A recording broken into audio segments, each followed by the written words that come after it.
I'm Kat. I'm Hayley. And this is Night Classy, the podcast where tipsy teachers teach fascinating lessons. What are we drinking, Hayley? Kirkland brand hard seltzers. Because Costco is always a win. It is, and we have many of them. So many. Not so much anymore after a little night out. That's this true. weekend. The supply is dwindling. Hayley and I went out for the first time in 2 years. And the last time, forever. Yeah.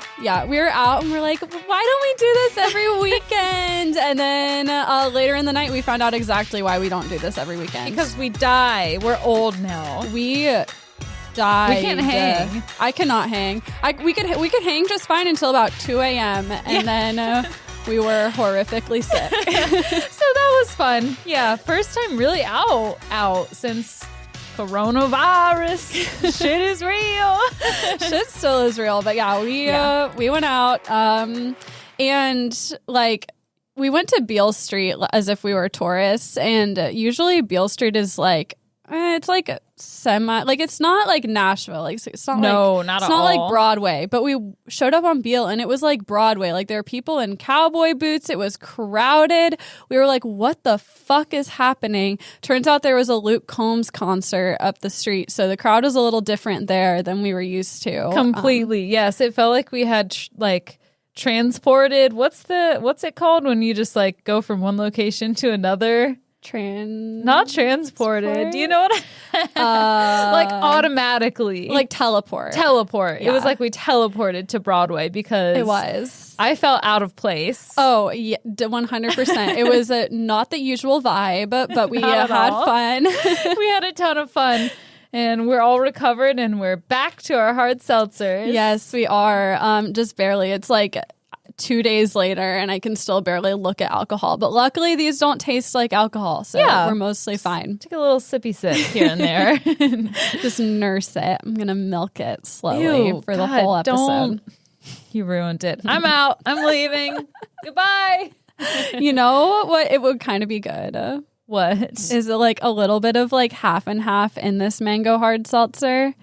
And it would kind of taste like an Italian soda. Are you being serious? Yes. I don't even know what to say. That sounds awful. I've never had an Italian soda, but I think Italian sodas are a West Coast thing, but they're good, I promise. Everything you tell me that is like a signature West Coast thing, I'm like, maybe I don't like Seattle. No. They're good. They're good. The people know. Then do it. They'll Go back get me some up. half and half, and I want to see you drink it. I'm not going to drink half and half, but I will drink an Italian soda. With it in there. Or even better, a Red Bull Italian soda. I would definitely put half and half in this. I feel like it would also need some simple syrup, though, to like make it sweet, because White Claws aren't really sweet. Yeah, that's true. Yeah. Yeah, this is standing alone. Well, it is grapefruit, so not my favorite, but whatever. It's fine. It's fine. We're on Thanksgiving break. Thank fucking God. We're living our best life. We are. I barely got out of bed today. Didn't get out of bed yesterday. Things are going well. Things are going really well. Yeah, I feel like I'm resetting to my natural environment, which is just wanting to lay in bed, watch Netflix. Big Mouth has released new episodes. I've been binging some of those. That's been a wild ride. I feel like they just try to outdo themselves every season, and they succeed. They do. They came out so strong. I'm surprised they've been able to since season one. It's very impressive. Yes, I love that show. Like, not many shows get me laughing out loud, but recently Big Mouth has, and Fleabag. Those are the two shows that make me LOL. That's been good. I started watching Fleabag. Alec and I watched a movie last night. It had Eric Andre in it, and it was like a prank show, like a prank movie, like Jackass kind of, but there was a plot and like characters. Have you seen it? It's called Bad Trip. Oh, maybe not that one. I'm thinking of something else, but I know what you're talking about. Yeah. Was it good? It was so good. It was really, really funny. And It's kind of like Borat in the way that like there's a plot and like he's in character the whole time, but like no one else besides like the main characters is like knowingly part of the movie. So ridiculous. It was really funny. Movies like that make me question, like, am I a 24-year-old woman or am I 13 and a child? Yeah, they make me laugh so hard. There were definitely moments in that movie that I think they like went slightly too far. There's one part in particular, I don't know if I should spoil it, but you'll know it when you see it. Oh no. Okay, well, now I have to watch it. Yeah, definitely. It's on Netflix, so it's called Bad Trip. Yes. Okay, well, I'll check it out. Definitely check it out. It was really good. But that's what we did last night. We ate cheesecake in bed and watched that movie. It was fantastic. Yum. What did we have? I don't remember. We did have Chipotle earlier today. That's a mistake. So, I mean, everything's been fine. I used to eat Chipotle even though it made me sick, but the last few times I've gotten Chipotle, it's like instead of making me sick the next day, it's made me sick immediately, and I feel like that's just a bad sign. It's a bad sign, yeah. We just really need some better like Tex-Mex food here in Memphis. Oh, that's 100%. not Chipotle. We need a Qdoba. Yeah, we do need it. I love Qdoba, mostly because they give free guac. They do. Oh, I just dropped the little tab of my White Claw into it. Better be careful when you drink that. I better. Or I could just swallow it and then we could have a game like, will it cut up my intestines or will it not? We have to like take you to the vet like you're a cat. I do have pet insurance. It might be better than my actual health insurance, actually. It probably is. Did you see that video of the girl who swallowed her AirPods thinking they were Tylenol? No. I didn't watch the video, but it was like all over Reddit this weekend, and I was on Reddit all day because I was hungover and couldn't get out of my bed. But I would be so upset for so many reasons. I don't know how that's possible, but apparently it is. Maybe if she did it. You're really lit. And yeah, maybe that was it. I need to watch the video before I go talking about things I don't know. Yeah. Thankfully, none of that happened here. Thank God. And we'll see about the tab. We'll keep you posted. Definitely will keep you posted. Should have this one finished by the end of the episode. Speaking of keeping you posted, I just put up the sign up for Secret Krampus on our Patreon. It will be up until November 28th, which is a Sunday. So a few days after this episode airs. So if you want to participate in Secret Krampus, go sign up right now. Me, Hayley, Alec, and Tommy are all participating. We're excited to go shopping for you guys. So sign up. It'll be super fun. And it's on Patreon. What's the deal exactly? It's like Secret Santa. So everyone who wants to participate writes in like their name, their address, and then like there's some questions like your favorite color, favorite snack, like some things to like give people gift ideas. And then I'm going to run it through like a random assign generator. So everyone will get a Secret Krampus and everyone will have a Secret Krampus. It like won't be the same person. It's not like a direct gift exchange. So you won't know who your Secret Krampus is. And then it will send a gift and there's a price limit. Some other guidelines. So if you want to do it, make sure you read the fine print and then we'll have a fun little holiday gift exchange. I'm excited. Right. We just want more presents. It's all a fulfilling. Yes. Yeah, we lied. We're gonna give everyone us. Yeah. We're not kidding. No. So don't think that we are. It like becomes a conspiracy. Like everyone's messaging each other. Like, how do we all have Kat and Hayley? You don't. You just think that you do. It's fine. Everything's fine. Just have piles of gifts. But yeah, go sign up. It'll be fun. Speaking of Patreon, we have a new patron I'd like to welcome, Miss Ariel Smith from Lake Mary, Florida. I love the name of that. Lake Mary. It sounds like a lake from a horror movie. I wasn't thinking that, but now that you say it, it kind of does. I think I'm conflating what's the one? Lake Placid. Lake Placid and Bloody Mary in my mind. Yeah, that could be it. It's like just a lake of blood. Yeah, two very innocuous words, Lake and Mary, but then combined, they give me horror movie vibes. Do you think it would still give you horror movie vibes if it was Mary Lake? Because that's even more scary to me. Mary Lake sounds like she would be like a ghost. Like a Victorian woman who straight up like killed herself after her husband didn't marry her something like that. After her husband didn't marry her fiance like skipped town and she's devastated and she's like a woman in white. Oh, it's like Rosalie in Twilight. Just like Rosalie. Yes.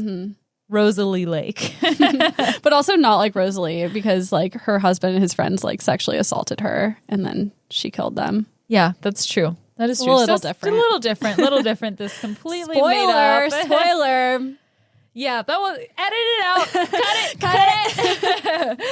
But shout out to Ariel. She's a veterinarian who travels around. She has a mobile practice, and she had texted us. Well, she told us that she treats all types of animals and creatures. She mentioned specifically dogs, cats, kangaroos, sloths, lemurs, horses, goats, and a water skiing squirrel. That's so fucking cool. I know. Ariel, can I have an internship with you? I just want to hold a sloth. That's really all I want. I would like that too. Georgia kind of looks like a sloth. You can hold her. Yeah. I need a chill sloth. Yeah. She's a fake sloth. She does not act like a sloth. That's for sure. No, she doesn't. But thank you, Ariel, for joining us. And we look forward to covering your lesson topic.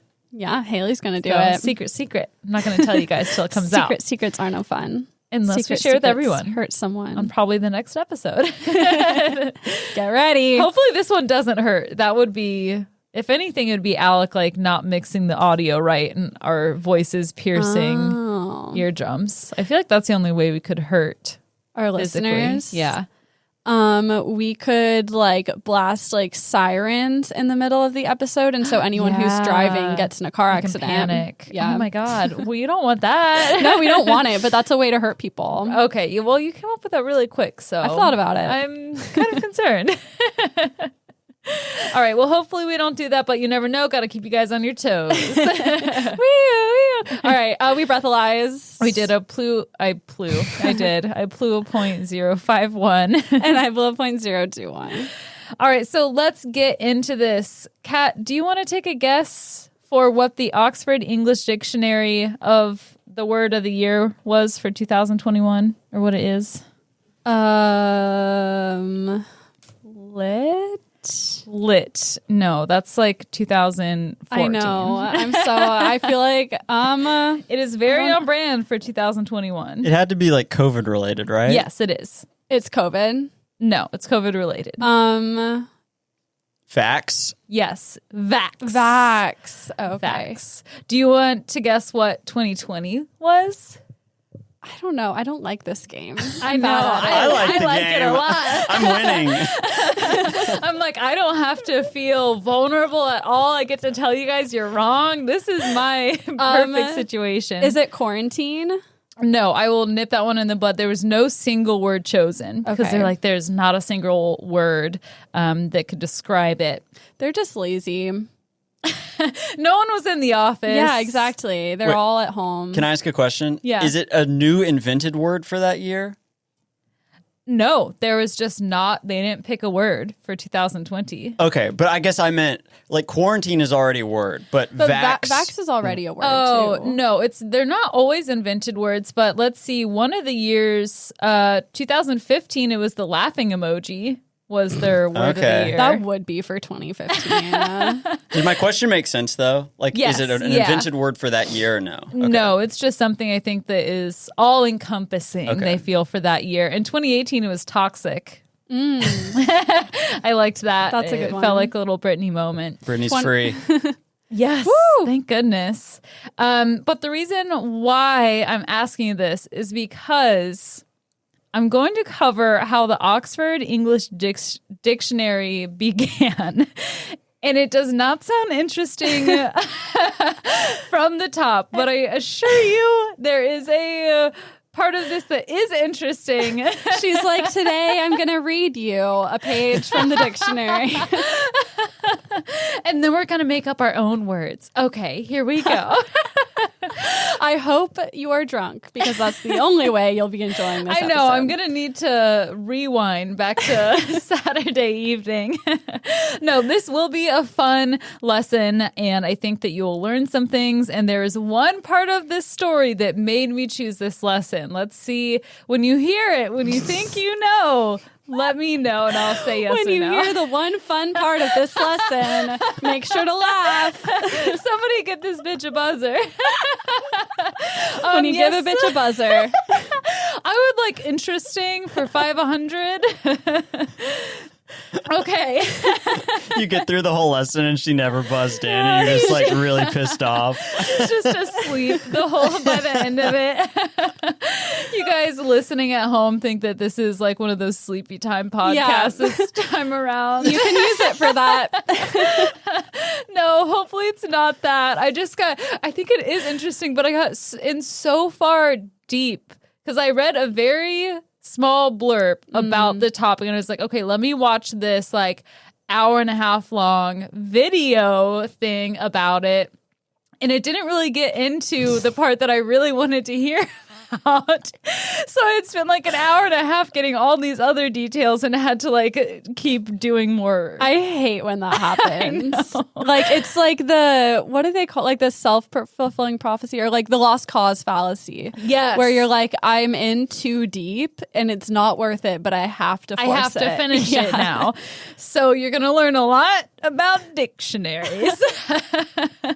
Okay, but seriously, for the longest time, dictionaries were people just making shit up. They're like, I think this is what the word means, so I'm going to write it down that way and we're going to publish it. And they're pretty new as we know them now. The dictionaries before the modern dictionary have been around for about 400 years.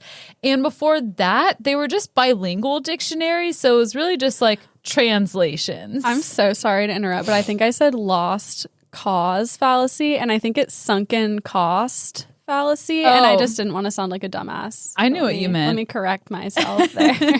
Good job. Thank you. I'm ahead of everyone else. Ahead of the game. Sorry. That's okay. I'm just completely lost on my notes now. So, well, why don't we just do your lesson? If you want to talk, Kat. I mean, I could just read from a dictionary until you find your place. Nope, don't do that. Don't do that. So anyway, before the modern dictionary, it was just bilingual dictionaries translating words from one language to another, not really providing actual definitions. In 1604, a schoolmaster had an idea because he saw people who were dressing, very uppity, and they were acting just like they knew everything, and they were making up all these words that they clearly didn't know what they meant when they used them, or they were just completely made up words that people were using to impress the opposite sex. I wish we could still do that. I feel like we do. That's true. Yeah, I mean, sunken cause fallacy. We were quizzing some older gentlemen in the bar on Saturday about new terms and things like that on fleek, and I guess that's not really even new anymore. But cap, no cap, new for him. Definitely new for him. He was like, "What?" He's like, "Am I that drunk?" So he has an idea to create a slender pamphlet that includes actual definitions for these outrageous words. And people could pull them out at parties and impress the opposite sex, people they were trying to woo. It was a huge success, and he called it the Table Alphabetical. And he made up the word alphabetical. Yeah. There were a ton of imitations of that same thing, and that then created a bunch of these small specialist dictionaries for things like furniture, all things that fly, so birds and insects. It was all these very specific dictionaries, and eventually someone would make a dictionary to include all of the words, just not like the hard words or the special words. So that first came about in 1755. This guy, Samuel Johnson, created the first 2 volumes of the English dictionary. Everyone owned one. It was like you had the Bible and you had these 2 volumes of the dictionary in your house. Do you remember being in elementary school and having to learn how to use a dictionary? Yeah, that and the encyclopedia. Yeah. Mm-hmm. And so how fucking pointless. We wasted so much time doing that. I remember my mind being blown when I found out about dictionary.com. Yeah. And I would it's just so type easy. random words into it, and I'd be like, oh, so they know this meaning too.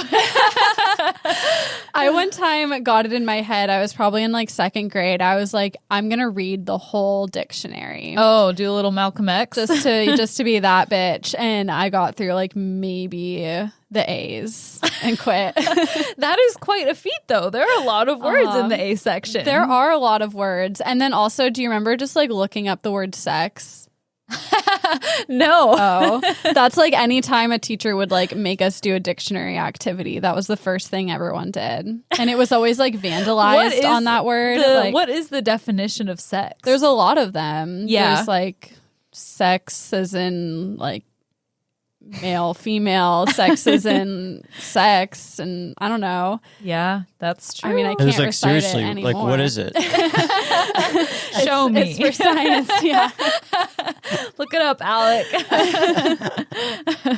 I'm a visual learner. I didn't do that. I don't know what words I looked up. I feel like I was kind of a smartass in that I would want to look up people, and I'd be like, well, do you know who this person is? Like famous people like Britney Spears. I'm like, well, you don't know who that is, you little dumb dictionary. Oh, I see what you're saying. So I was the dumb one, basically, is what happened. Yeah, when you try to one-up the dictionary. And you think you win until 20 years later, you're on your podcast talking about how stupid you are. So it's fine. Everything's fine. This dictionary that this guy created, though, is super popular. It did, however, have its shortcomings because, again, a lot of it was just stuff he made up. The definitions of words like, for example, oats. His definition was a grain commonly given to horses, but in Scotland, it's given to people. Burn on the Scottish. So it's extremely biased. And another definition for elephant was 600 words long and ended with the fact, quote unquote, that the male elephant takes the woman elephant on her back. And it ends in about them having sex. So then you could go and look up elephant sex, I guess, too. I guess we're looking in all the wrong places. Is that why you wanted to do this? Nope, that's not why I wanted to do that. Yeah, see, this is more fun than we thought it was going to be. You get 3 strikes. So this dictionary also only had 40,000 words, and this guy's like, this is the entire language. But obviously it's not. Then Webster published his 70,000 word dictionary, and it wasn't much better than Johnson's, just for how biased it was and a lot of it being opinion-based, but it's what we had. Now, in the middle of the 19th century, people started to really appreciate the English language more than they ever had before. People were looking at it and studying it with newfound wonder. And this included a society that was created in London in 1842 called the Philological Society of London. And basically, it was a bunch of smart guys who wanted to gain a better understanding of the English language. And they get together and they're like, surely there's more than 70,000 words in our language. There are 3 main guys, Herbert Coleridge, Frederick Furnivall, and Richard Chevenix Trench. And they create this committee from that society called the Unregistered Words Committee. And the goal was to define all of the words that weren't included in the other dictionaries, but were still being used by people. So on November 5th in 1857, they had this meeting of the Philological Society where Richard was to present a report from the Unregistered Word Committee. And the idea was that they would get an idea of how many words they would have to define and just kind of round out their project a little bit more before they got into it. But as they were filing into the meeting, attendees noticed that Richard changed the name of his talk from a report of the Unregistered Word Committee to now some deficiencies in our English dictionaries. So they're kind of going about it more aggressively than everyone. So negative. I mean, these other dictionaries are shitty. Yeah. And that's what he went up there and said. And he's like calling for a dictionary revolution. They just have like a dictionary burning. Yeah, they're all dancing around the fire. Yeah, I wish. That would have been much cooler. And they're like, surely the English language is larger than these 70,000 words. The definitions are wrong. They need context or they're politically biased.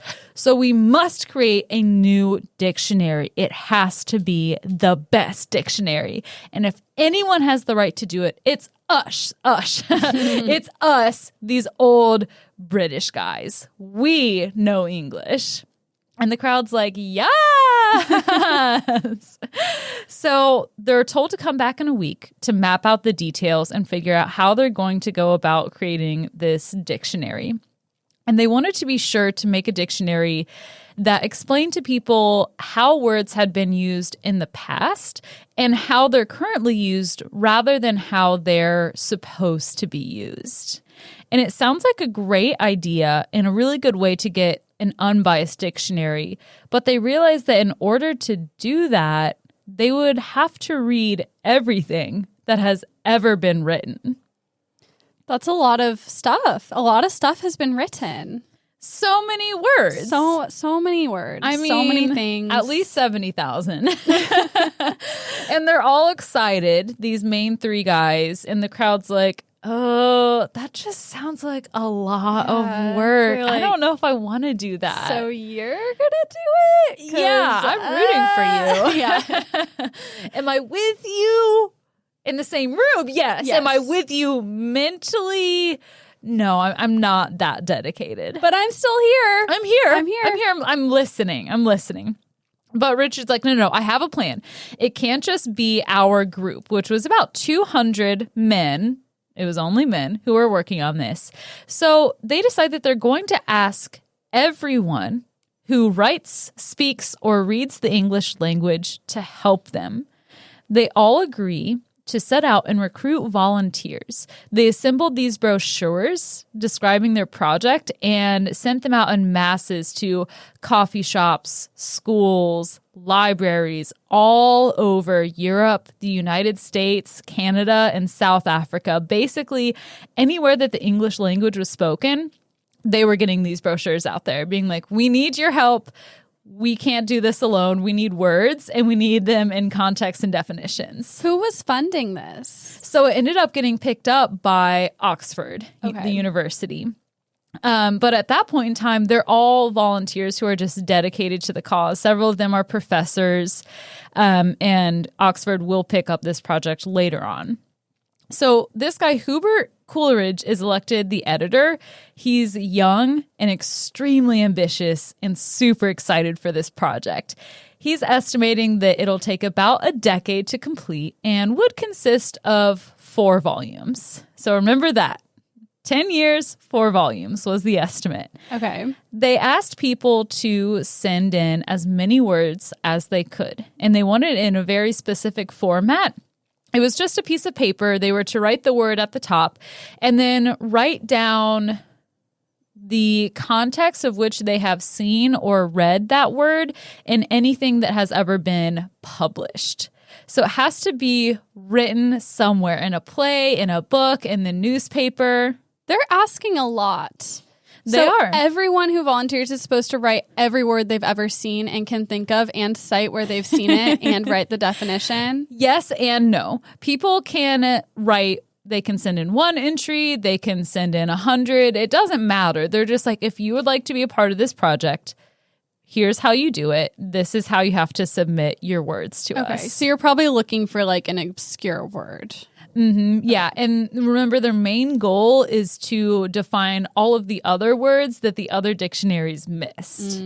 So they are asking these people to send in these words. And so Coleridge decides that he should organize these slips that he was going to receive from the public. And he created a wall of pigeonholes so that he could alphabetize the slips. There was a total of 54 holes. And he's like, surely this will be more than enough. He had no idea.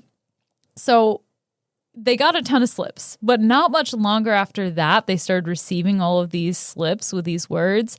He fell ill after walking home in the rain and died in bed the next day.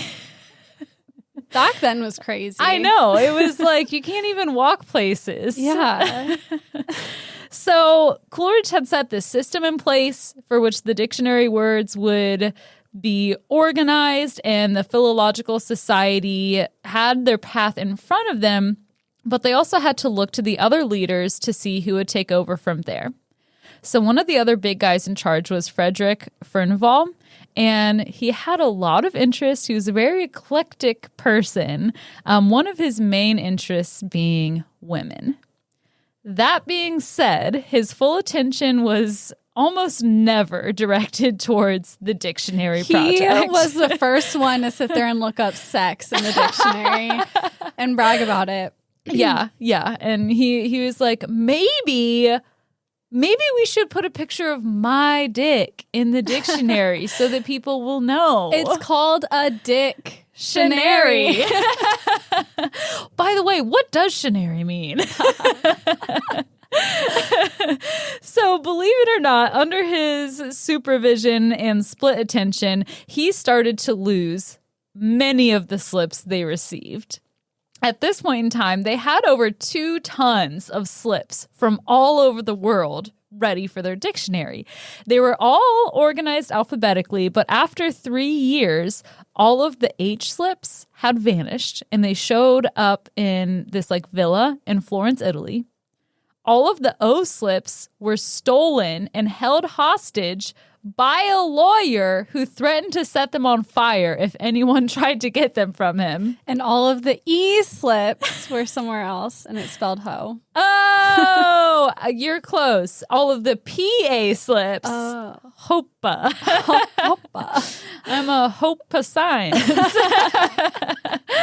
All the PA slips went missing, and it doesn't seem like a lot, but there are a shit ton of words that start with PA, and it took about 350 pages in the dictionary. Jesus. They all went missing, and they were later found rolled up for fire kindling in this old house in Ireland. How? We still don't know. What? And why does this lawyer care so much about his O slips? What? Yeah, why was he threatening to burn them? If anyone tried to get them back from him, he just really wanted these O slips. Maybe he put something like an O word in, and he was like, wait, I gave the wrong definition, or I don't want it to be in the dictionary. And but can't he just take out that page? Well, they're all in slips. Nothing has even been put out for this dictionary yet. Nothing has been published. Something like maybe he didn't want one of the O words and he couldn't find it, so he just had to steal them all. I have no clue. That is so weird. So 4 years of this tomfoolery goes on. Slips are going missing. Nothing is organized. What's his name? Furnivall is just focused on his lady friends. And they ask him to step down. And in his place, they end up appointing this guy named James Murray, who is probably the one who's most recognized, connected to this project to this day. He didn't have the strongest background, though. His father was a draper in Scotland, and he left school when he was 14 years old. So he didn't have a formal education like all of these other guys did. He ended up in London after he had married. His wife died in childbirth, so he needed a new start, moved to London, and got remarried and started working at a bank. But he loved to learn. He quickly became an expert on just a little bit of everything. He could speak multiple languages. And he joined the Philological Society and kind of had heard around about the issues Frederick Furnivall was having with his slips. And when Furnivall was asked to step down, James was like, this is my chance. I want to do this. I'm going to let them know that I want to edit the dictionary. And at this point in time, still nothing had been published yet. It's still just a bunch of slips and chaos is what it sounds like. So in order for him to officially come on as an editor, they put him through a series of tests. He had to define words, surprisingly only 4 words, them being arrow, carouse, castle, and prison, which seem like pretty easy words. Yeah. What's carouse? I don't know.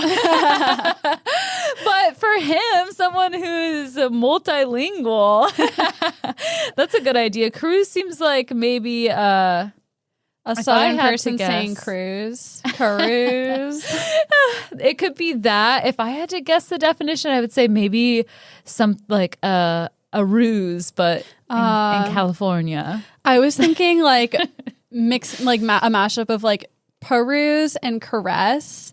So like if you're like perusing books and you're also like touching them. Ooh, yeah. That gives me visuals of what's his name? Joe from You, like running his fingers along the books. I still haven't watched the new season. Oh, you should. You should. It doesn't really get to. Oh, okay. I mean, that's fine too. It doesn't really get good until a few episodes in, maybe halfway through. Okay. But it's crazy. Yeah. It's definitely crazy. Maybe I will. I don't think I even finished the second season. So that's probably do that. The first order of operations. First. You should just go in and watch the last 2 episodes of the latest season. I think that would be a better idea. I'll do that. Way to do it. Yeah. How do you spell carouse? Carouse. Rouse. Yeah, keep us updated on this definition here, please. Our resident fact checker intern, Alec Aw. Drink plentiful amounts of alcohol and enjoy oneself with others in a noisy, lively way. Carouse. Yeah.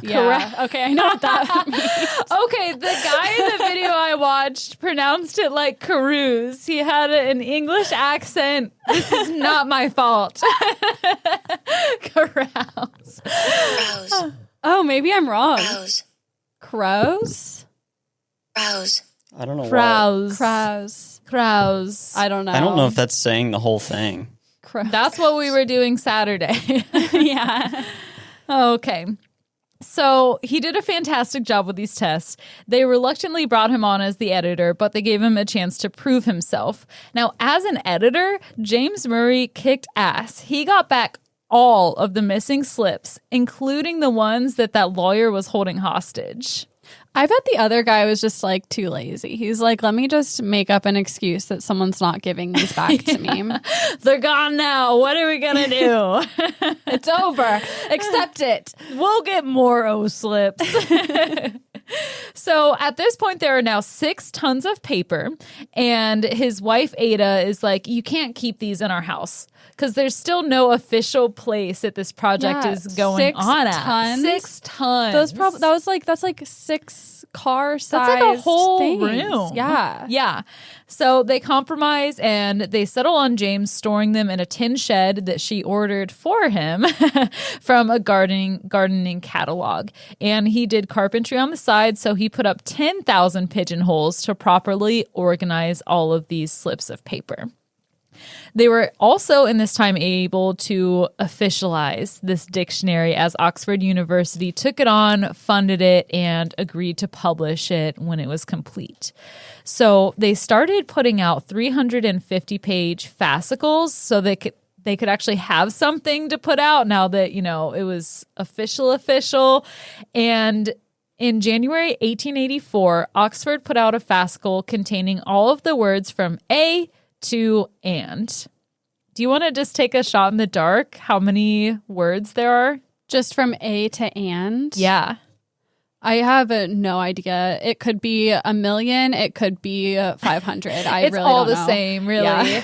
It was 8,365 words. Okay, that's within the You range that I set. You were super close. Yeah. It went out for review, this first little fascicle did, and this young journalist, Henry Bradley, was doing freelance journalism. He wrote up a 4,000-word piece when he was asked to only write up a 2,000-word piece on this fascicle. And Murray read Henry's piece and he loved it. He was like, thank you for appreciating our work so much. Like, he loved this journalist. He felt like he really understand what they were trying to do with this dictionary. And this journalist is like, look, man, I'm just doing my job. Right. I'm just trying to make ends meet. I'm trying to get some bread, bro. It's not my fault I'm such a good writer. Yeah. But thanks to your dictionary, I'm even better. And James was also at this time having some trouble getting everything together for the letter B section. And he was like, you know what? I know a guy who would be good at this and is passionate about dictionary work. So he asked this journalist to come help him with it. And he wrote him a letter and he was like, I just think that you would be perfect because your last name starts with a B and I just need help putting together the B section. Makes sense. So Henry, what's his last name? I want to put that in here. Henry Bradley came on to this dictionary work. And he's like, now though, call me Benry Bradley. Benry Brad, call me Big B. BB. And from that point on, Henry stayed on for this dictionary project. And he actually ended up taking over for James Murray after he died. So they were like besties throughout this all. And fun fact, by the time his career was over, James Murray, who didn't have a formal education at all, ended up having handfuls of honorary degrees from a bunch of colleges and universities, including Cambridge. It's not worth anything, an honorary degree. Well, it's not debt behind it. That's true. Now, one of the most substantial donations of entries under Murray was from someone named Dr. William C. Minor. We'll call him W.C. Minor. He supplied them with tens of thousands of quotations and definitions for words. And in this time, Murray came to know W.C. very well, and he wanted to get to know him even better. He would invite him to come to Oxford and visit, but Minor always found some reason that he couldn't come. Minor initially learned of this dictionary quest from a lady friend of his, and from that moment forward, he spent his entire days researching and sending in quotations for the dictionary. And eventually, he had sent in so many that James Murray wanted to give him an award for all the work that he had put forth. So Murray decided to visit him. And it's unclear whether Murray knew where W.C. Minor was staying before he left or if he didn't. But for the sake of drama, I'm going to say that he did not know where W.C. Minor was staying. So he just got the address and went on a train. And when he got off the train, someone met him there and got him in the car. And when they got to the location, they had pulled up at the Broadmoor Criminal Lunatic Asylum. And before Murray was a resident of this asylum, he had graduated from Yale and served in the Union Army during the Civil War. Well, that'll fuck you up. Yeah. The things he saw had left him shaken, like war does, and PTSD was not a diagnosis at the time. I mean, really until recently for us even. But the instance that is cited as having broken Dr. W.C. Minor is the time that he was ordered to brand an Irish soldier's face with the letter D when the man was caught trying to desert during a battle. Oh, God. And now the D's pages of the dictionary went missing. Yes, there will be no more. Also, I can't do lowercase b's because they could get flopped and look like D's. P's are also out. Q's a little too close to home. So if we could just nix those, that would be fabulous. Thank you. I don't think this is too much to ask. So after this instance in the war, Dr. Minor developed a terror of all Irishmen.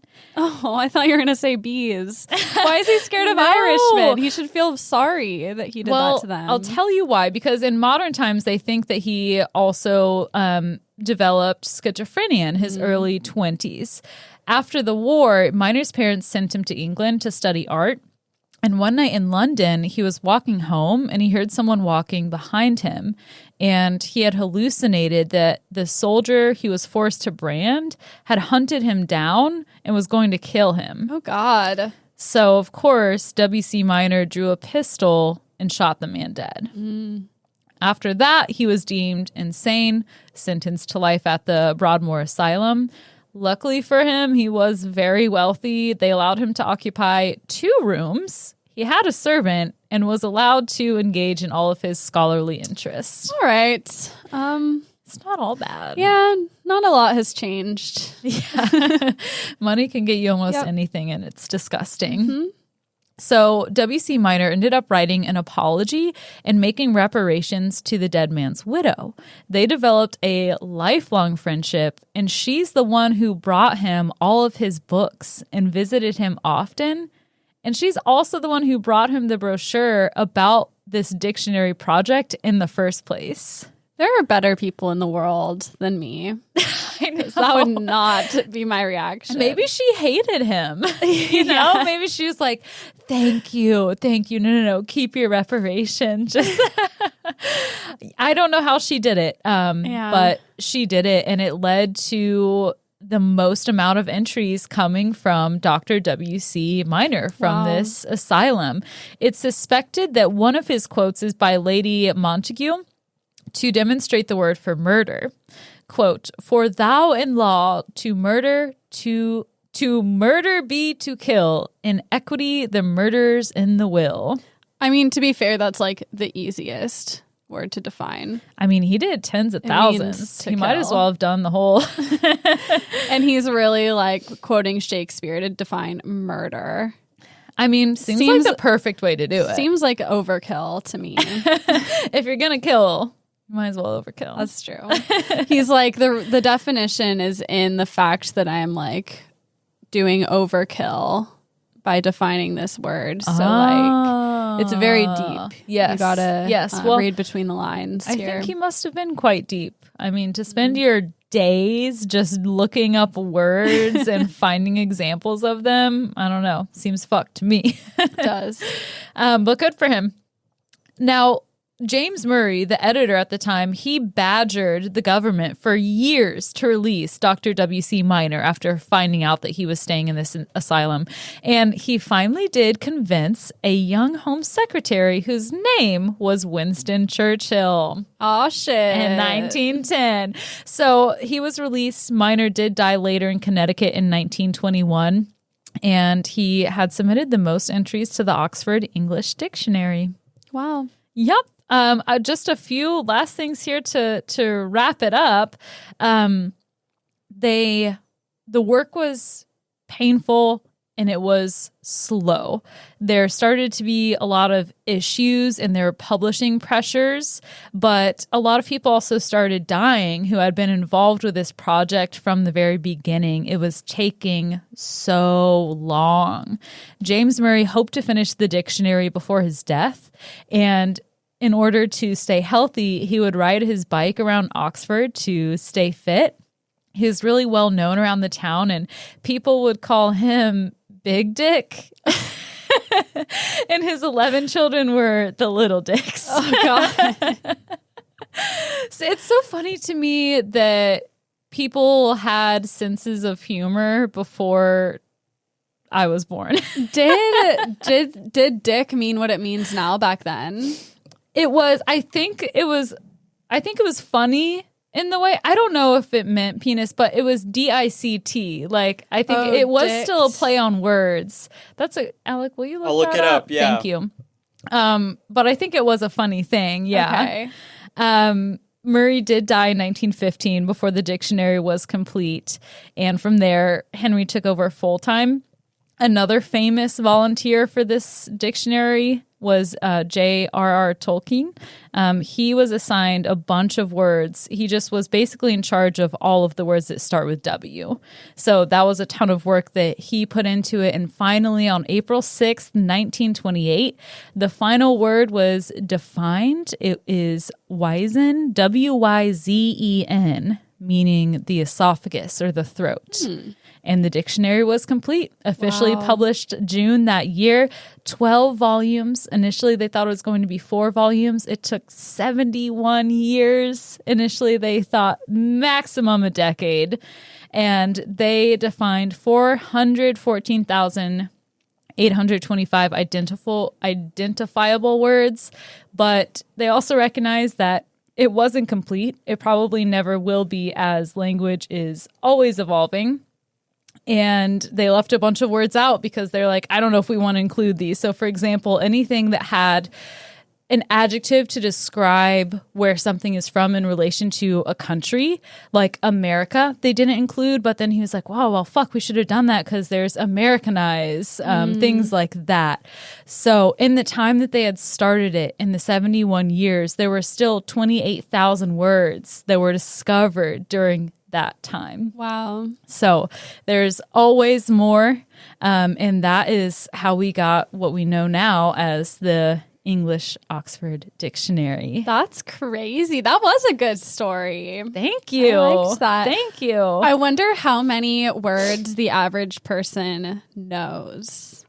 Yeah, I wonder that too. Because like 405,000, it's like a lot. Like there's no way that we know even a fraction of those. Not at all. And I'm thinking about like in child development, you know, kids are supposed to know and speak a certain amount of words by certain times and milestones.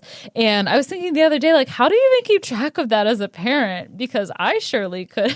Yeah, how do they measure that? I don't know. That is weird. I don't know either. Well, my sources are The Strange Case of Creating the Oxford English Dictionary on YouTube, uh.edu, Wikipedia, and medicine.yale.edu.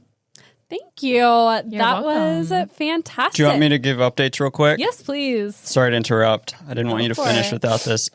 Dick became a slang term for a man as a sexual partner in 1665. Oh, yeah. Didn't we talk about that in my lesson on swear words? Maybe we did. I think we did. Yeah, But this then is it- how much we retain. Right? Yeah, it didn't become really used as a penis until the 1880s. Okay. But by this so time yeah, it that was. aligns. Yeah. Yeah, and then it became a contemptible or despicable person in 1960s. Okay. So that was... It aligned perfectly for it to be an innuendo, but they weren't calling him an asshole. Yeah. And Very nice. And then the average human English native speaker knows 20,000 to 35,000 words. Whoa. And here I am shitting on the dictionaries that define 40,000 words. Like, that's nothing. All right. Well, let's hear a word from our sponsor, and we will be right back. This episode is sponsored by BetterHelp. You all, I cannot tell you how valuable therapy has been to me and my experience as a human. We all struggle with things, and there was a time when I thought I was the only one who was struggling.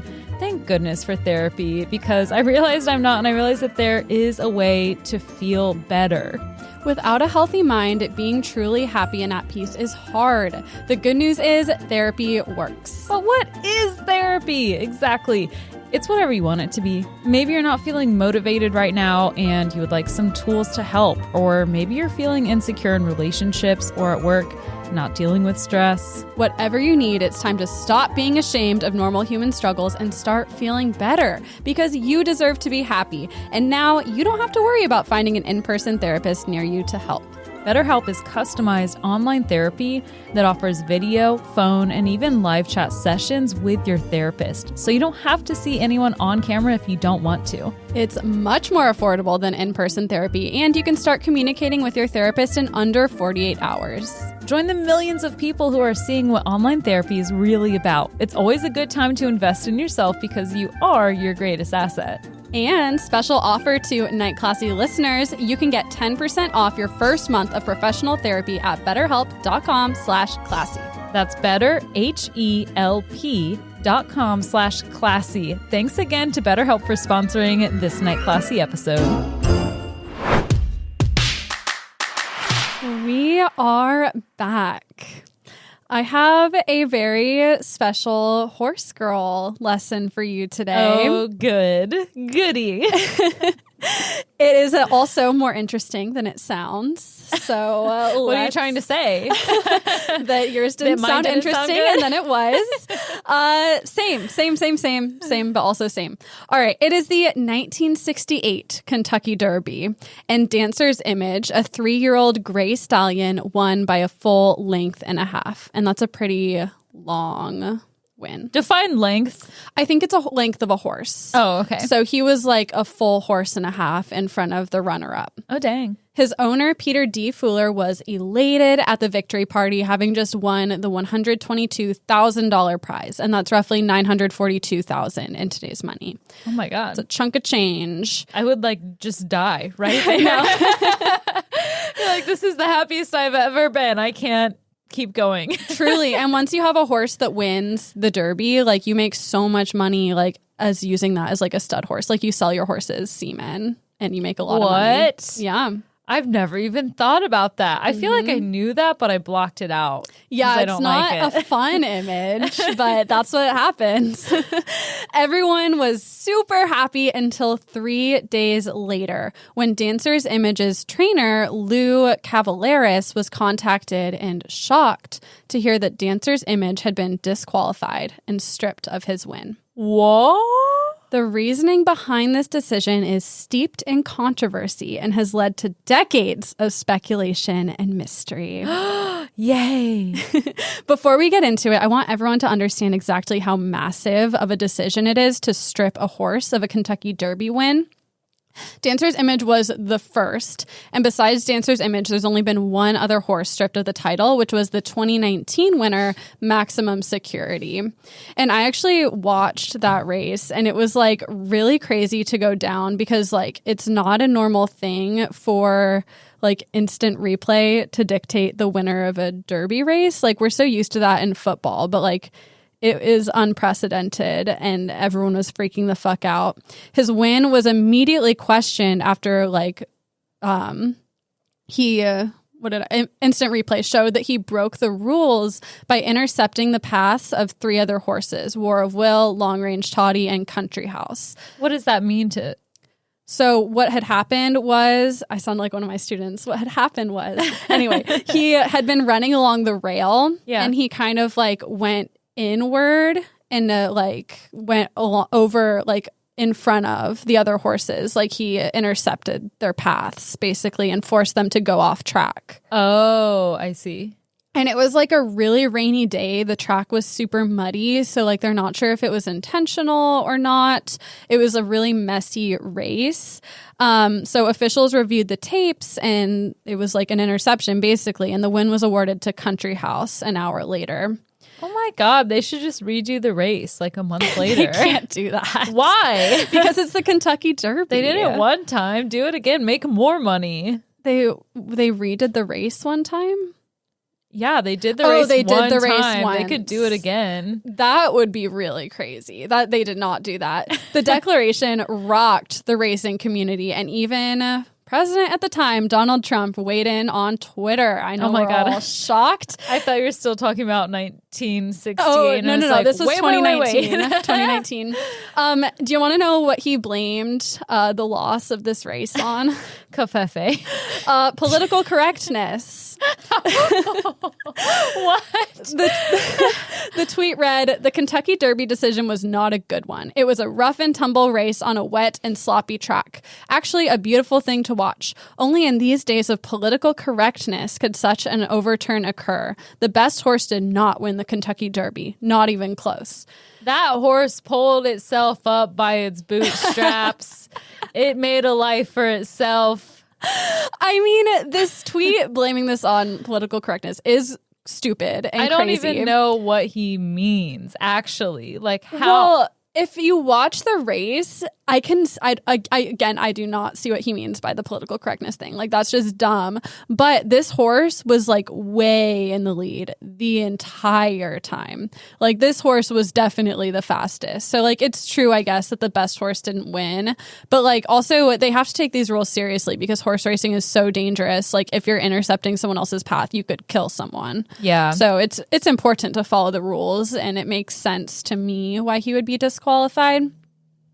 So, like, while this statement is pretty dumb, the president's anger was shared by many. There's not much of a precedent for disqualifying winning horses, and wins, especially Derby wins, are pretty much sacred. The first Kentucky Derby was held in 1875 at Churchill Downs in Louisville, Kentucky. Since then, it's been the longest-running sporting event in the United States. The Derby features 3-year-old thoroughbred horses running a 1.25-mile race in about 2 minutes. It is attended every year by about 150,000 spectators and generates around $100 million in revenue. Oh my goodness. That just sounds like way too many people. I think I would hate it. It sounds fun to me. You would hate it? You don't... That's like a sporting event. That's how many people. How many sporting events do I go to? But you like going to like a baseball game, don't you? It's fine. I don't know. It just seems like a lot of people. It is a lot. Or like a concert. Yeah, that's still like concerts are anxiety inducing. I didn't know you had a crowd aversion. I mean, I'd rather not be around 100,000 people. I guess. I don't care that much, but I'm just saying it would be better if it was a private viewing of the Kentucky Derby. I mean, if you're rich enough, you can get like get a box seat. Yeah.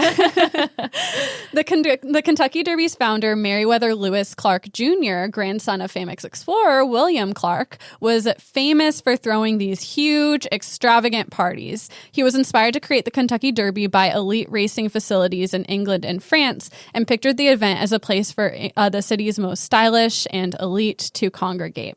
And that's still kind of what it is. The races, you get like the hats and everything to wear. Hats. Mm-hmm. It's a fun time. The race's first winner was Aristides, who was written by Oliver Lewis, an African-American man. In fact, 13 of the 15 first races jockeys were black. In the beginning years of the Kentucky Derby, black riders were dominant. Between 1875 and 1902, 15 of the 28 winning jockeys were black. The first Kentucky Derby took place only 10 years after the Civil War.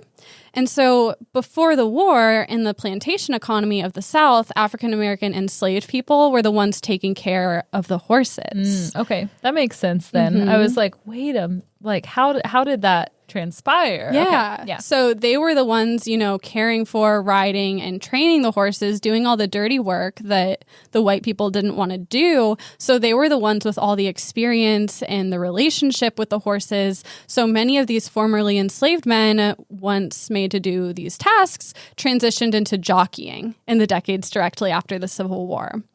African-American jockey Isaac Murphy is widely considered to be the greatest jockey ever to live, having won 3 Kentucky Derbies. He was also the first jockey to be inducted into the National Museum of Racing Hall of Fame. Unfortunately, in the late 19th century and early 20th centuries, Jim Crow laws and segregation were on the rise and quickly seeped into horse racing. Black jockeys were becoming rich, famous, and successful in the sport, and their racist counterparts were jealous. It started by those in charge, just by them increasingly denying licenses to black jockeys, just coming up with excuses, not directly saying it. Mm-hmm. Jimmy Winkfield was the last African-American jockey to win the Kentucky Derby. He won back-to-back derbies in 1901 and 1902. What? That was the last time? That was the last time. Oh my God, I hate it here. Mm-hmm. Mom, can you come pick me up? Racetracks around the country were barring black jockeys both officially and unofficially. Jimmy Winkfield was riding in the Harlem racecourse outside of Chicago when a group of white jockeys tried to run him into the rail. Oh my God. Yeah, so it was becoming really dangerous. And Winkfield was okay, fortunately, but that kind of what they called rough riding could have seriously injured or killed him and his horse. So really not good. In 1904, then, black riders were explicitly banned from racetracks around the country, including Churchill Downs. And there was not a single African-American rider in the Derby from 1921 until the year 2000. What? I'm speechless. I need to pick up my jaw from the floor. I know. I guess I really shouldn't actually be surprised. Yeah. But I mean, it's just appalling, really. It is. That took such a long time. And so clearly racism is a problem in the Kentucky Derby. A famous pastime at the Kentucky Derby is singing the state song, My Old Kentucky Home. And My Old Kentucky Home is a song written in 1850 by composer Stephen Foster. It was written allegedly to show Foster's sympathy toward the abolitionist movement, but it remains deeply problematic. It's sung from the perspective of an enslaved man lamenting of being sold down the river from Kentucky to work in the sugarcane fields farther south. And while it's supposed to reveal the hardship of enslaved people being forcibly separated from their families and made to work under horrific conditions, it paints a picture of slavery in Kentucky as idyllic and positive. So he's reminiscing on his experience being enslaved in Kentucky and sad that he's moving down the river. So it's obviously really bad.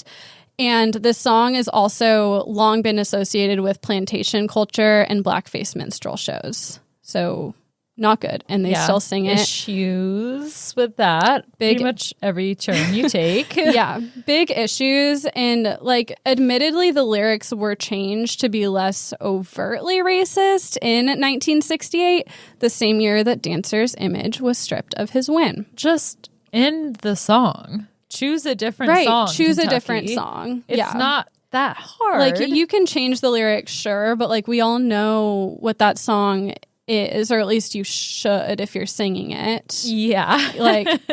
It's pretty appalling. So back to Peter Fuller, the horse's owner. He stood out from the typical wealthy white Derby stakeholders as a staunch supporter of the civil rights movement. Fuller, a New Englander, was openly criticized by Derby social circles for his support of civil rights. He'd been a personal friend of Dr. Martin Luther King Jr. He had protested against housing discrimination in Louisville during the 1967 Kentucky Derby. So this was a pretty big protest. Activists were trying to pass a law banning discrimination in housing and borrowing. And just before Derby Day, protesters held a sit-in in the Churchill Downs track, and they said, we're returning on Derby Day. So get ready, motherfuckers. Oh, boy. And this caused the city to become hysterical, thinking that their precious Derby would be ruined by these protesters. So the National Guard was called in. They're like, what are we supposed to do? Right. We can't not be racist. We can't start giving black people low interest home loans. That would be crazy. Yeah, it's unheard of. Unheard of. Yeah. So all kinds of problems. And so let's see, where was I? That is sarcasm, by the way, everyone. Definitely. The National Guard was called in. Ku Klux Klan members showed up in full garb. Dr. Martin Luther King Jr. himself was called in by protest organizers to call off the protest because they worried it would incite violence and cause more harm than good. So the tensions were really high. Oh, yeah, I believe it. Mm-hmm. And this was just a year before the 1968 race, and Fuller was involved in these protests. So, these protests that were pissing off all the wealthy, racist, white Kentucky Derby people. They were not happy. Then Dr. King was assassinated a month before the 1968 race, and Fuller donated Dancer's Image's previous winnings from a race he had just run right before the Kentucky Derby. He donated it to Coretta Scott King. Wow. So the racists of the Kentucky Derby were not happy. And in the weeks leading up to the 1968 Derby, Fuller received hate mail. He received death threats. Someone even went as far as setting his New Hampshire barn on fire. And plenty of people were openly referring to Dancer's Image by a racial slur. Despite all of this, Fuller thought he had gotten the ultimate satisfaction when Dancer's Image beat all the racist horses and won the Kentucky Derby, until it was taken from him. After the race, it's standard procedure for a drug test to be run on the winning horse and on a randomly selected one. The chemists test the horse's urine looking for performance-enhancing drugs, which at the time were usually heroin or cocaine. Both are stimulants in horses, even though heroin's a depressant in humans. So doping horses was a big problem in the 1930s. So all these measures were put in place for horses' safety. And at the time, Kentucky had a zero tolerance policy for drugs found in the horse's system. It didn't matter if it was just trace amounts. If you had any at all of any drug on the list, your horse was immediately disqualified. And one of the banned drugs was phenylbutazone, which is casually referred to as bute. Bute is not a steroid or a stimulant. It's a mild antihistamine and pain reliever. It's basically just Advil for horses. And bute is commonly given to horses while training for the Derby. It's totally legal. You're allowed to. Vets administer it, but they can't have any in their system on race day. And Dancer's Image's urine tested positive for bute. Upon finding this out, Fuller and Cavaleris, the horse's trainer, were openly shocked. Like, oh no. They were just like, they were truly shocked. Like, people like who know them say like they like either they're really good actors or they just like were truly blindsided. Whoever like laced whatever they gave the horse is like, oh my gosh, I cannot believe it. This is shocking and devastating. Yup. Oh my God. They staunchly denied giving the horse bute anywhere near race day, though a veterinarian had given Dancer's Image a dose of bute about a week before the race, which, like I said, is perfectly legal. The horse, I guess, suffered from sore ankles, and he won his Derby prep race, and then his ankles were sore. So the vet gave him a light painkiller. Take a load off. For real. Those sore ankles. And bute is supposed to be fully gone from the horse's system, not detectable by a drug test after about 84 hours or 3.5 days. And it had been longer than that. I think it had been about a week. So this dose should not have still been in the horse's system. It's I guess technically possible, but this is a racehorse with a fast metabolism. It just doesn't seem right. Fuller and his team were confused and outraged. Fuller felt that the drug test results were false and the chemist was incompetent. He sued over the decision, leading to a 5-year lawsuit and the prize money remaining locked up in an escrow account rather than immediately being awarded to the race's new winner, a horse named Forward Pass. A Kentucky state judge actually ruled in Fuller's favor, and for a moment it looked like his win was going to be restored. Until the Kentucky State Racing Commission appealed and won. What? Why? Because they're like, this was our call. You guys can't mess with it. Oh, screw them. Or because they don't want him to win. Fuller gave up on the lawsuit in 1973, and Churchill Downs was able to award the prize money to Calumet Farm, which is the owner of Forward Pass. A month after the lawsuit was over, the Kentucky State Racing Commission approved phenylbutazone for use during the Kentucky Derby. You have... What? What? Yeah. What did he do? Did he do something, Fuller? Did Fuller do something? Yeah. Why would he do anything? This is bullshit. Oh, did he go Yeah, AWOL be like, this is pissed? obviously... I mean, he's definitely spoken out about it, but it just I'm sure he felt like it was a slap in the face. And devil's advocate, it could have just been that this lawsuit opened up a whole can of worms and debate over the use of bute, because a lot of people were like this is such bullshit that he was disqualified for this. But for it to just be make right it legal. after they ruled on it and awarded the money to someone else. It definitely seemed like they were waiting, because if they had declared it before, then he should just be granted the win. So I think it's calculated. It definitely seems calculated to me. So because bute, just again about bute, it's not really performance enhancing in the way that steroids are. It, I guess, is quote unquote performance enhancing because if the horse is not in pain, it's going to run better, but not to an unnatural level. So with Fuller being so shocked by the drug test, and then the lawsuit, and the fact that Fuller and Dancer's Image's trainer, Cavaleris, did not have a history of breaking any race rules, and they have not broken any since, it seems unlikely that they purposely drugged the horse. It's also unlikely that a dose of bute from almost a week before the race would have tested positive in the horse's system. This has led to years of speculation and conspiracy theories that maybe Dancer's image was sabotaged by someone who didn't like Fuller's support of civil rights. Seems outlandish and crazy. Right. Yes. So I think that's what happened. I think so too. So after receiving all the harassment and threats that he was getting, Fuller asked Churchill Downs for extra security for Dancer's image on race day. He was worried that someone might hurt the horse. The request was denied. Fuller instead describes the guard who was assigned to watch the horse as, quote, an old fella sitting in the chair asleep. Oh, no. So not the best security, you could say. Could someone have snuck a dose of bute to the horse just before the race? Yes. Or were the results of the drug test possibly forged? Ooh, I didn't think about the test results being forged. It's also a possibility. It's like, I've never trust you, chemist.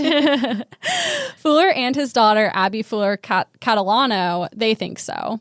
Abby's quoted saying, I've had people say, I know what your dad did, and that took a lot of courage. She went on in another interview saying, I think it offended a lot of people. That's basically why the horse got disqualified. The horse was Maryland bred. My dad was a northerner from Boston. I think that definitely factored in.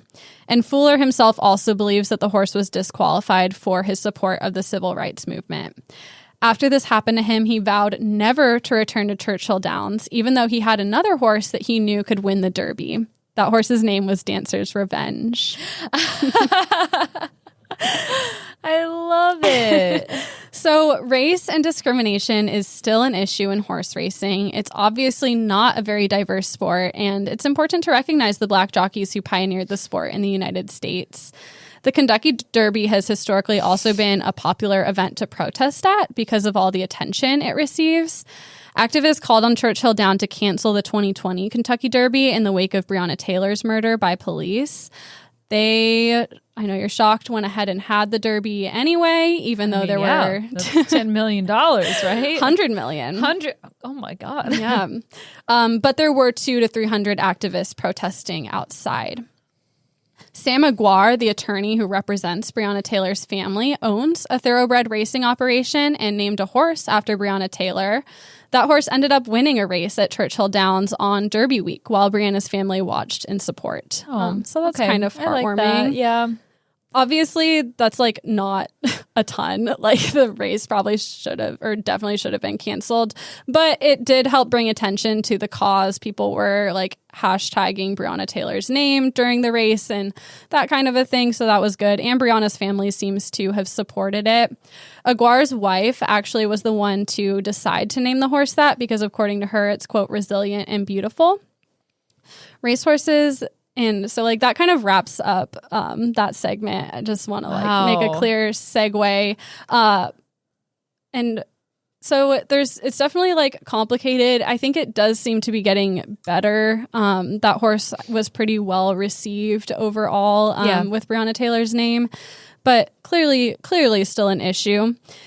And I just have a little bit on the naming of racehorses because that is something that has always interested me. Racehorses, but also any horses. Yeah. Like, what are the qualifying factors for a good horse name? So I can't tell you that, but I can tell you that there is like a method to the madness in a way.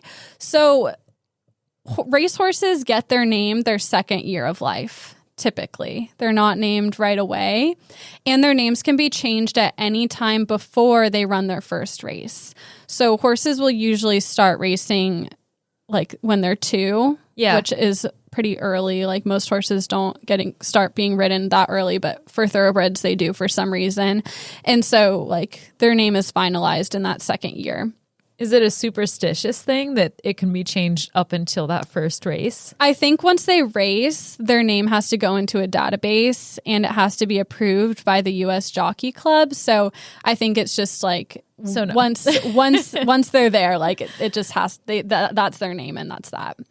So the U.S. Jockey Club has to approve all names, and the names have to be unique enough that they're not repeated. So I think that's part of the reason why they have such crazy names is because there can't be repeats. Mm-hmm.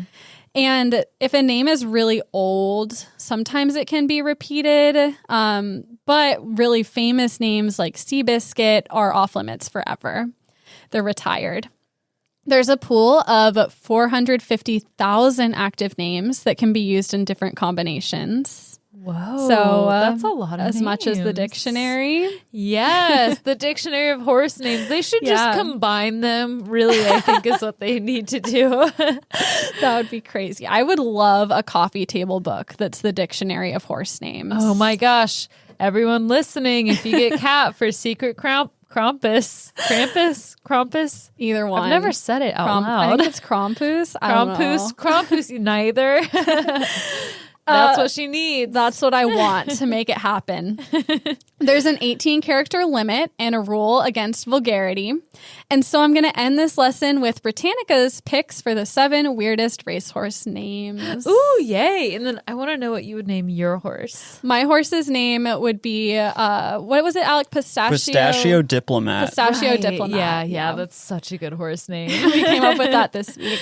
And when I was really hungover in bed, I downloaded a horse game on my Nintendo Switch, and I named my horse Pistachio. Oh, I love it. Horse Sims. Yeah, it was like Horse Sims, but then I bought like the cheapest horse game on there, and it was absolutely terrible and wouldn't stop buffering, and I couldn't figure out how to play, so I deleted it like 5 minutes later. Yeah, you got to go with high quality. You got to, but the high quality ones cost like $40, and that could not be justified. $40. Not today. Play it once a year whenever you party that hard. Right. So number 1, I have Patu. And the horse's name was Potatoes, but when told to write the horse's name on the door, the stable boy wrote pot and then 8 O's. Pot, Patu. 8 O's. Oh, I see. Pot, 8 O's. And the owner loved it and registered the horse under the name. Then there's walk it like a moo cow, which is a New Zealand expression that refers to a remote place. So it's kind of like saying like Timbuktu or like the Boondocks. Okay. Next is Ghost Zapper, who won over $3 million in his career. Wow. Easily just because of the name. 100%. Yeah, Ghost Zapper. There's Hoof Hearted, which if you say it, it sounds like who farted. Oh, I see. Hoof Hearted. Okay. Hoof Hearted. Odor in the Court, whose sire's name was Judge Smells. What? That seems way too long. I thought there was an 18-character maximum. Odor in the Court?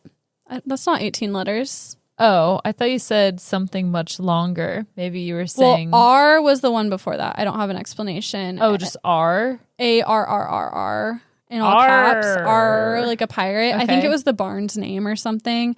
And then Odor in the Court. And then his sire's name, which is his daddy, is Judge Smells. That's horse's name. Okay. I'm not a fan of the, fart humor. Yeah, me either. I don't love it. I don't like fart humor, but to each their own. Yeah. And then the last one, I don't really understand why this one's on the list, because to me it's not that weird. It's Clyde Van Dusen. It's okay. Yeah. It's okay. When in the neighborhood I grew up in, all of the street names were after horses that had lived on the farm that our neighborhood was built over when the owners died. That's fun. So there was like Delicious Asha. There was Irish Dude, Firm Stance. Those are the ones on the top of my head. Oh, Palomar. Those are good horse names. Yeah. I'm into it. I think I would name my horse Snip Snap. Snip Snap. That's a cute name. I like that. Snip Snap, Snip Snap. Snip Snap, Snip Snap. Do you have any idea what that does to a horse? He had like a botched gelding surgery. And oh, yeah. He can never be pass along his crown jewels. So that was my lesson on the Dancer's Image conspiracy. Wow, I learned so much. It's somebody definitely either messed up the test results on purpose, forged those, or gave him butte. I think so too. It just seems like too much. Like for that to be the only time it's ever happened, like where, because like horses get that all the time. And for that they to know show how up, to do it. Yeah. It's way too fishy. Yeah, I That's think the it's only fishy as fuck. Dang, I had no idea there would be such controversy in horse racing. Oh yeah, there's plenty of controversy in horse racing because it's such high stakes. Yeah, like these horses are so expensive and there's so much money on the line. Like we said in the beginning of the episode, the real money, it's not the prize money, even though it's a lot. Like it's if your horse gets a name for himself, like selling. Like using him as a stud. So yeah, money makes people crazy. Definitely.